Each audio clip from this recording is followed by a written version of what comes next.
वक्फ संशोधन कानून पर पिछले दिनों हुई सुनवाई में सरकार को कड़ी फटकार लगाई गई थी।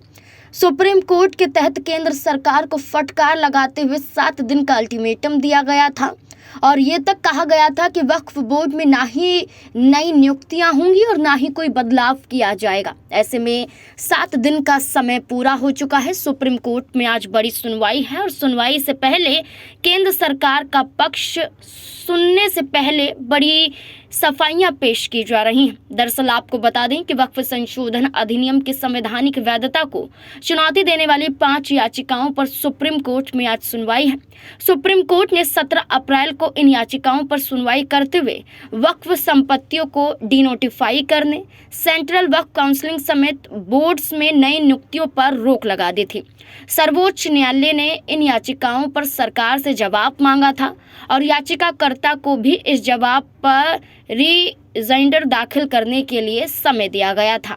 आपको बता दें कि वक्फ संशोधन कानून को लेकर केंद्र सरकार की ओर से दायर हलफनामे में वक्फ बाय यूजर को सही बताया गया है।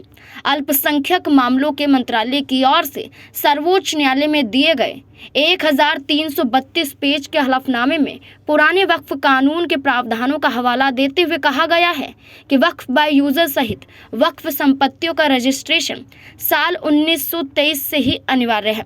सरकार ने कहा कि वक्फ संशोधन एक्ट 2025 आस्था और पूजा के मामलों को अछूता छोड़ता है और मुसलमानों के धार्मिक प्रार्थनाओं का सम्मान करता है। सरकार की ओर से दायर इस हलफनामे में ये भी दावा किया गया है कि इस कानून में 2013 के संशोधन के बाद वक्फ भूमि में 20 लाख एकड़ की बढ़ोतरी हुई है। प्राइवेट और सरकारी संपत्तियों पर कब्जा करने के लिए वक्फ प्रावधानों का दुरुपयोग हुआ है।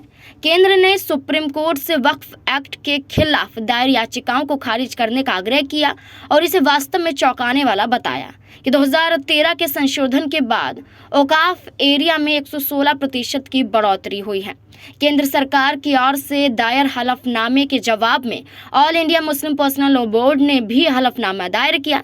जवाबी हलफनामे में केंद्र सरकार की ओर से दायर हलफनामे में दिए गए आंकड़ों पर सवाल उठाए गए हैं। मुस्लिम पर्सनल लॉ बोर्ड ने अपने जवाबी हलफनामे में कहा कि सरकार सुप्रीम कोर्ट को गुमराह कर रही है और गलत सबूत पेश कर रही है। ऐसे में आज बड़ी सुनवाई है। सरकार की तरफ से पक्ष रखा जा चुका है, मुस्लिम पक्ष के जरिए जवाब दाखिल कर दिया गया है। देखना होगा सुप्रीम कोर्ट आखिरकार क्या फैसला सुनाता है।